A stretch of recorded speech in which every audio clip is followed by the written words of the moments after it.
Hi, my name is Lori Stromness. I am from Intermountain Healthcare, and today I'm going to be speaking about difficult urinary catheter navigation guidelines.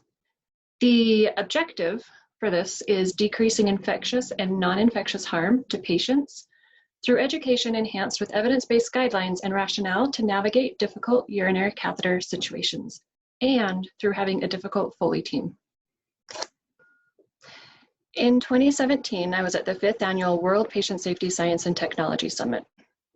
For having placed in the top 10 for a Patient Safety Innovation Award for our submission of having a difficult Foley team.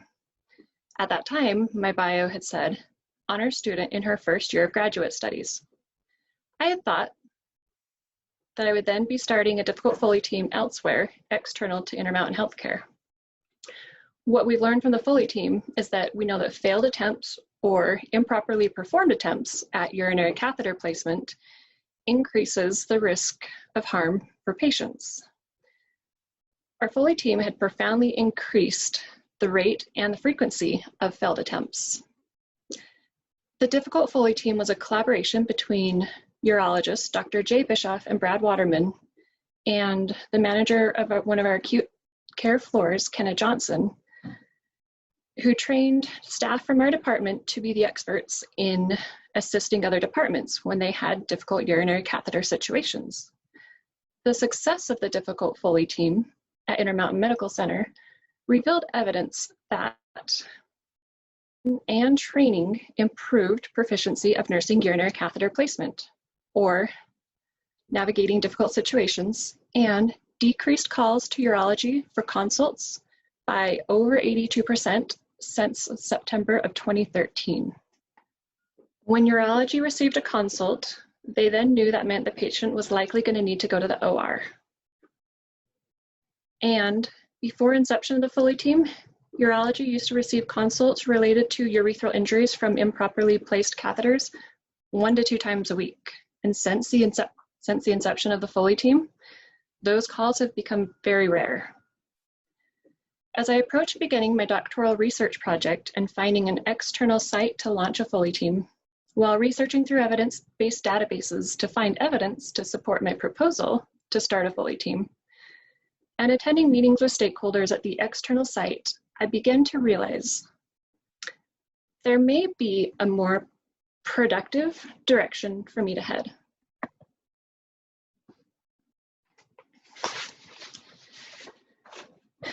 The danger with icebergs is all that we can see is the tiny piece that's above the water, and we can't ignore what's beneath the water for very long before disaster. Culture trumps strategy. It's the iceberg that sinks organizational change. At the top, it's the way we say we get things done. But then at the bottom is the way things really get done. Between the two, above the water, is the strategy, shared values, and goals. Below the water, getting more difficult to see, are the structures, policies, beliefs, assumptions, values, traditions, unwritten rules, stories, and the feelings. Initially, I only saw the part of the iceberg that was sticking out of the water, but recognizing what was beneath the water allowed me to see a way to alter my course and realize the point of the Foley team and how to add value to the point. Knowledge, confidence, and proficiency are paramount for patient safety during difficult urinary catheter placement, especially when that placement becomes difficult. Placement is difficult if the first attempt is not successful. Nurses encountering difficult placements are left to either try again, call urology for a consult, or rely on the variable experience of other nurses around them. A hazardous knowledge gap exists without standardization for addressing difficult urinary catheter situations.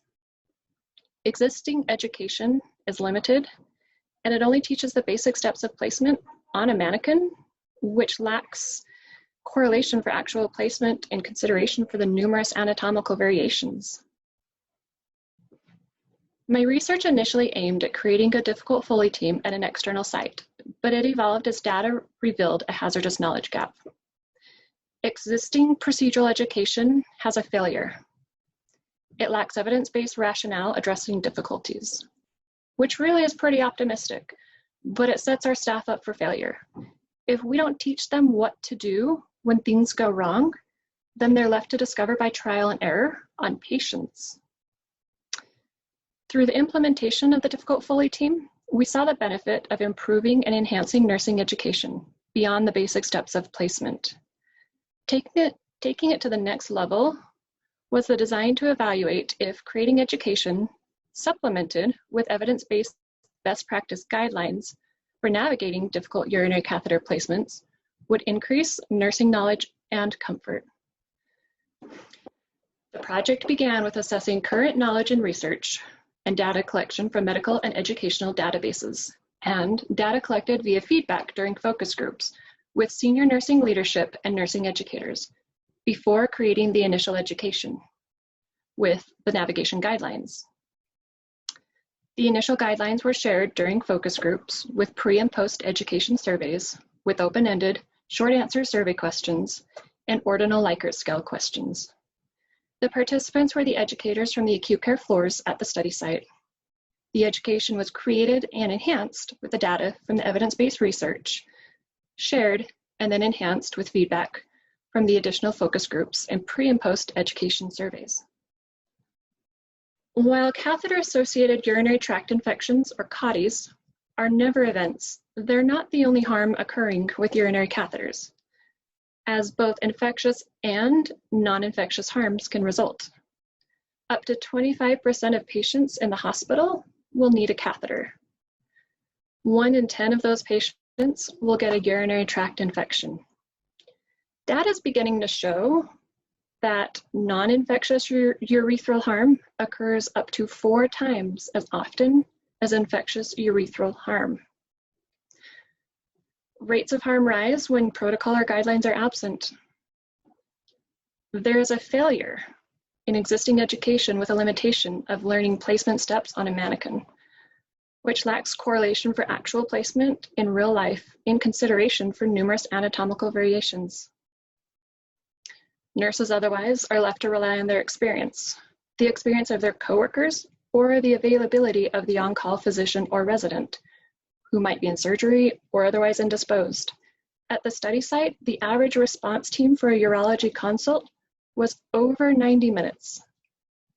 That's the patient waiting in discomfort for over 90 minutes.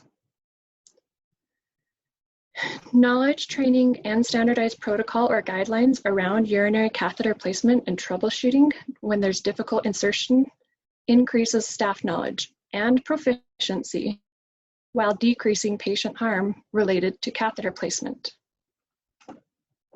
The findings from the Difficult Foley team were that more than 82% of calls of over 1,000 patients since September of 2013 were able to address the urinary catheter needs. So over 820 patients were saved a urology consult, over 820 times. A dedicated Foley team can disseminate the education system-wide. They can teach as they go. This increases mindfulness and mentorship. It's a collaboration and a synergy between nursing staff and urologists.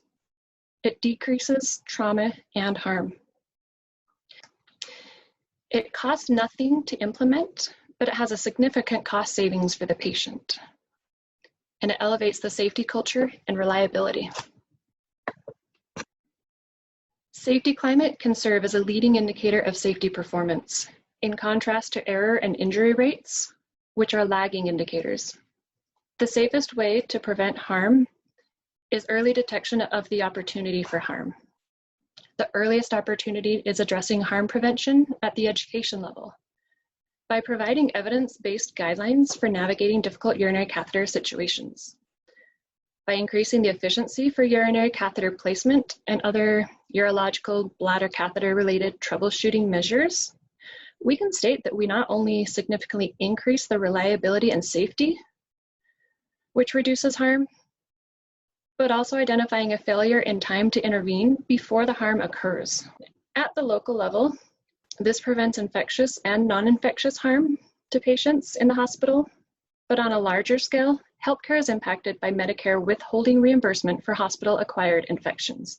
And emerging data indicates Non-infectious urethral trauma occurs 4 times as often as infectious urethral trauma.